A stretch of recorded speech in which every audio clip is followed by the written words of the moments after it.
Hello, my beautiful souls. Welcome sa ating tarot reading sessions. Keep in mind, general reading po ito. Maring mag-resonate, maring hindi. Kunin niyo na lang po kung para sa inyo and leave the rest. Maring mag-shift ng energies or magkabaliktad ang sitwasyon. Kaya kayo na pong bahala kung saan kayo nakalugar sa reading natin. So, let's see. Oh, 8 of Cups, 7 of Wands. The Page of Cups. Oh, 9 of Swords. 10 of Cups. 4 of Cups. 9 of Cups. And the Knight of Wands. Okay, bottom card. Let's see the Page of Pentacles. Okay. So, maaaring ex-wife or husband na lumayo, naligaw ng landas, nag-walk away dahil sa ibang person. Ayan, so ito muli na naman magbabalik loob. Ayan, may mga ang lakas na energy dito na kasal ka sa taong ito. Kung hindi naman ay nag-live-in na kayo or may anak, ganyan. Itong taong ito ay para na siyang tawag doon? Nauntog. Nauntog na siya and na-realize niya na yung mga pagkakamali niya, no? Kumbaga para sa kanya isang malaking hangover lang ito na nahimasmasan na siya, gano'n. So, na-realize na niya yung mga pinaggagawa niya noon. Ayan, so ngayon parang devastated siya, hindi makakatulog sa gabi, isip ng paraan kung anong gagawin niya. Parang tuliro, anong gagawin ko? Don't know what to do. Ano to? What is this kind of mess na pinasok ko? Ano tong gulong pinasok ko? Bakit hindi ako makalabas? Saan ako dadaan palabas? Paano ko to aayusin? So parang ganun yung thoughts niya ngayon magulo. Ayan, binoculars, magnifying glass. So this person is looking for you, finding truth, finding some and kung ano man itong mga hinahanap niya, hustisya.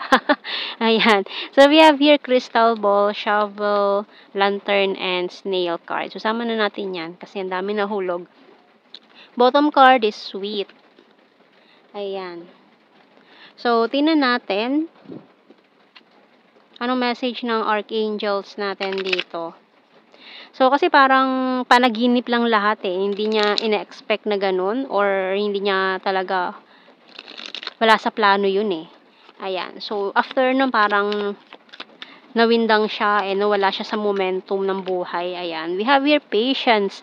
May Archangel Jophiel. Your dreams are blooming more rapidly than you realize. Still, they need nurturing and patience. So, kailangan pa naman pasensya dito sa mga hinahangad mo sa buhay or mali kung ito man, no? Okay. So, tingnan natin. Sa ating tarot messages,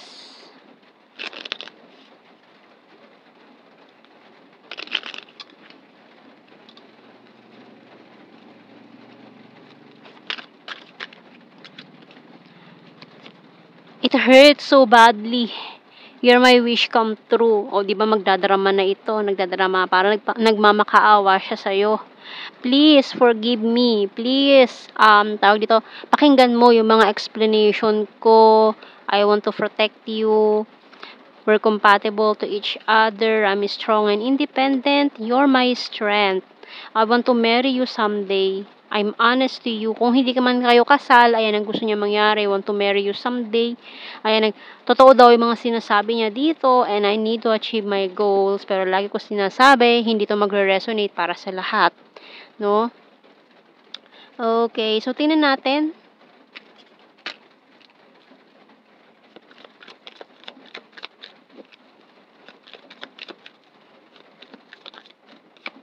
I will wait for a sign from you. I want to be more than friends. We both know I'm not the one for you. It was my fault, but I blamed you. Ivan Taray, I look for you everywhere. I know I was a distraction from your pain, and I want you. Bottom card, I wish things could be different. Sana ibang sitwasyon at hindi ganito kagulo, kakomplikado. Okay. And kuha pa ako ng isa. I feel you leaving me behind. Okay. So, tingnan natin sa initials. Kuha tayo ng initials natin.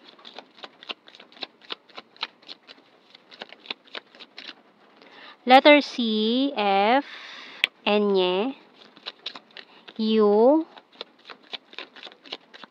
Y, K, letter O, J.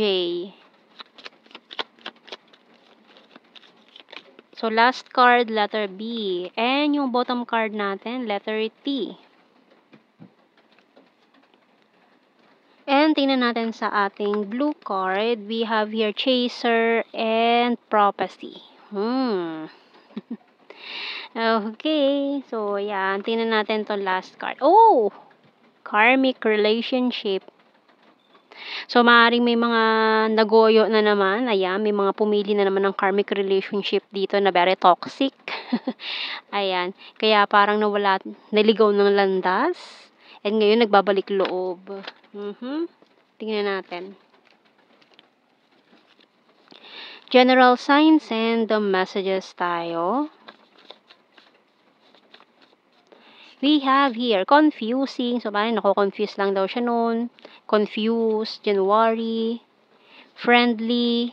Skin tag. Oy, parang sinasabi, friends lang daw sila. Friends lang kami. Earth sign, Taurus, Virgo, Capricorn, very loyal, neighbor, Libra, Mindanao, air sign, Gemini, Libra, Aquarius, high expectations, has a dirty sense of humor, Visayas, soulmate, sword, air sign na naman, Gemini, Libra, Aquarius, fantastic friend, long distance, ayun, wabi, friends lang daw sila. Gorgeous, green-minded, May other country, national capital region, practical, birthmark, chaser again, water sign, Cancer, Scorpio, Pisces, private person, food lover, rainy season, crazy for you, wow, past person, December, divine masculine, and number 9. Nasa ilalim bottom card is September. Yan. So, yan ang ating reading, my beautiful souls. Thank you for watching. Take care and God bless. See you in our next reading, guys. Bye-bye.